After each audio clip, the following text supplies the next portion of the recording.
Hello from Sojourn Psychology. It is Tara Boothby, and today I want to talk with you about Anxiety Management 101. So, anxiety is such an important topic. It's quite a common mental health concern. It's something that many people face and have difficulty with. And as we age and we go through developmental changes as adults, there are certain points where anxiety will flare up because it's developmentally appropriate. Middle-aged women with perimenopause, menopause, anxiety can have a real life of its own. And as somebody who struggles with anxiety, I will even say an anxiety disorder. So I meet the criteria for diagnosis of generalized anxiety. I think about anxiety a lot, and I think about how I manage my own anxiety and what works well to keep it really simple. So one of my old jokes, keep it simple psychology, KISP. I like KISP. I like KISP stuff because I can do that. And because I do have anxiety, thinking like keeping things complicated really wreaks havoc on my life. There's many ways I overcomplicate my life, and there's many ways I overachieve because I'm an anxious person. But when I'm strategizing with my own emotion, my anxiety needs some real foolproof, simple things. I was actually talking to a very insightful young mental health practitioner, and they told me ways that they were coping with their anxiety, which were ways that I cope with mine. I thought that was really cool.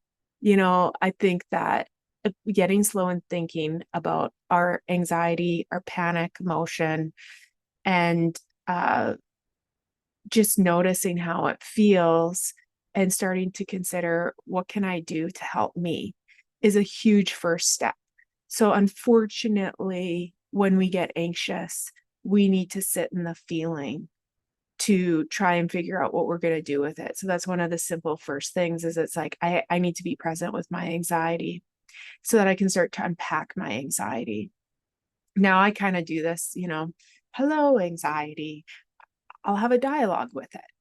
And years and years ago, this was when I was in my master's uh, in 2002, my first master's degree. And I just remember struggling with my own anxiety as a young adult, living on my own. I'd lived in dorms up into that place. So I always had friends that I could process feelings with that were right there. And then prior to that, I'd lived in my parents' home. So living on my own, my anxiety became much more clear to me. And I would be in the emotion and having to figure out what do I think about my feelings. So this is another thing. We want to think about our feelings. That's dialectical behavior. That's mindfulness. Think about the feelings. But somewhere along the lines, I learned the strategy of playing the tape of the day. When my anxiety would show up, and mine tends to show up in the evening, now with perimenopause, in the middle of the night, shows up more and more. Can I get an amen, sisters? But when it shows up, I have this well ingrained habit of playing the tape of the day. So I picture the movie of the day previous or the story previous, wherever the anxiety is coming from. Like I just had to pay my corporate taxes and I had some anxiety and playing the tape of the day. And I pinpointed exactly what it was about the tax payment that I worried that I had done wrong. So I made a plan with myself that I would call the corporate tax office and double check about the concern I had for an error, as well as something that's going to make paying my taxes easier next year. And I had made a plan and I knew, okay, I can't do it during this time, but I'll do it at this time.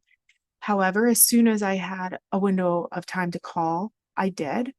And I had conversation and I got solution and resolution. So playing the tape of the day and also then saying, well, what do I need to do about this to feel better? And what can I do? So what do I need? Well, I needed to consult with somebody. And That's what I needed to do, and that's what I could do. So that one was kind of easy. Sometimes what I need and what I can do are not as easy. Sometimes, I don't know if this has ever happened to you, but you leave work, and especially if I'm anxious or I'm like overwhelmed, the automatic body memory of locking the door, and I'm not necessarily consciously aware when I'm locking it. So you get home, get anxious, and then it's like, oh no, did I lock the office door? Well, at 3 in the morning, there's, what do I need to do and what can I do? I can't go and check the office to make sure the door is locked at 3 in the morning. What I can do is reason with myself. Tomorrow when I leave, I'm going to make sure I'm aware, I pay attention, I double check the lock. So having a plan to move better next time is also something that we can do. People who are late, I remember being late for school when I was doing my master's, and I was running late, and really it was out of my control. There was nothing I could do better. I couldn't change it. There was no can. But what I could do and what I needed to do was make a plan for going forward of like how I would leave earlier, or what I could do with my time if I arrived at school 10 minutes early or whatever it might be, so that I'd have that time occupied and it didn't feel like a waste, which is also an anxious person problem. Is, I mean, a lot of us anxious people are a little bit addicted to meaning. And so we try to fill every minute that we're doing. And if you need to ease your anxiety by being early to places, then it's strategizing. What do I need? I need a plan of what I can do to occupy my time when I'm someplace. And if part of my plan is to bring a book and read it, and I don't have my book, then what do I need? I need to have some self-acceptance and love for not having my book with me. And it's okay that I didn't read for 20 minutes one day this week, whatever it might be.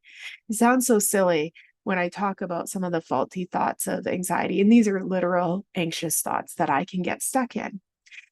But getting stuck in anxiety is just a negative loop, and it's really dangerous for us, cognitively and emotionally, but also it's not good for our bodies to be that anxious.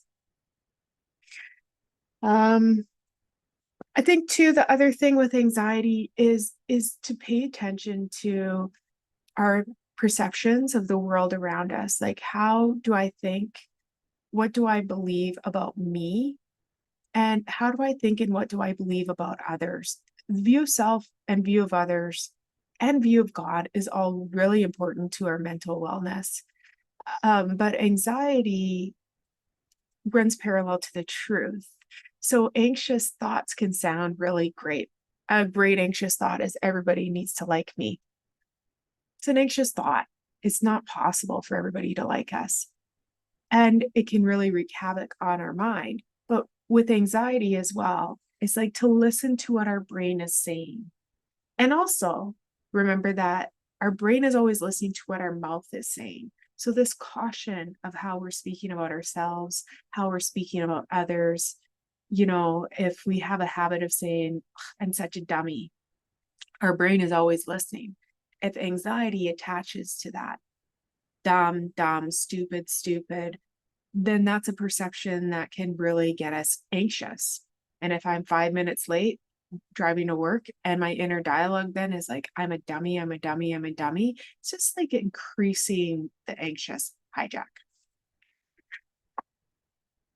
So a big part of our inner working model is our inner dialogue.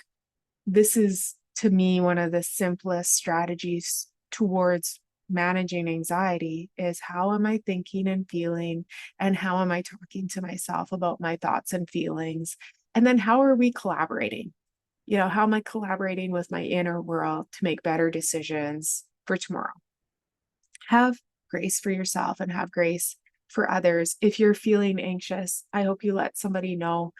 And if somebody lets you know that they're anxious, I mean, you could ask them to talk it out with you and say, well, what's going on? Or do you have an idea what's causing the anxiety? That's helpful.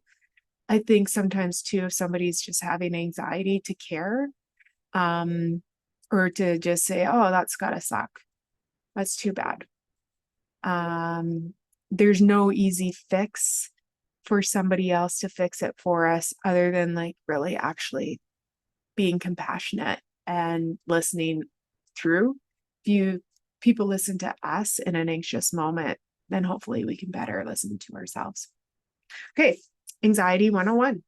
That's my take. Actually, I'm going to ask Lisa to do an anxiety 101 video as well, because she's just so skilled with CBT. And I think that would be a great follow-up to this little video.